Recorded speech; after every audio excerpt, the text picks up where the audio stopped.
Hi there, and welcome to my channel where this is project number what? By now I've lost count. Anyway, this video will outline me building a 34-inch tall by 48-inch long by 10.5-inch wide console table. Here you see I'm sanding all of the pieces. I'm using 2x4s and 1x4s. So I'm sanding all the pieces. I've decided to stain the table, and I'm starting with a pre-stain,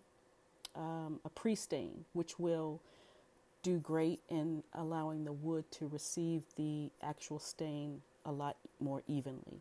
I'm mixing two colors, natural with early American, and just mix everything up. I'm combining a little bit more of one than the other to get the look that I want, but like you see, you just mix it in one container all together, and that pre-stain really did help the wood receive this colored stain really nicely. I like the color. So now I'm starting to brad nail the 2x4s and the 1x4s, and I'm alternating 1x4, then a 2x4, then a 1x4, and you'll see that the 1x4 is what creates the gap in the top.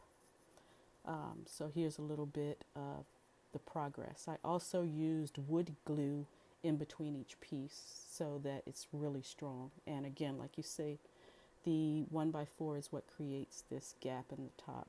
And so here's another progress picture, and I'm getting to the end of the console table.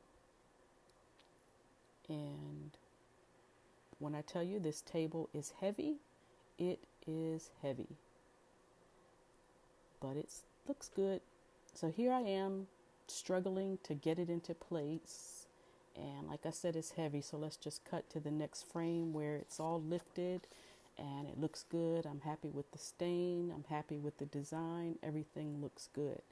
And here it is in place, all styled, and another great project. Enjoy.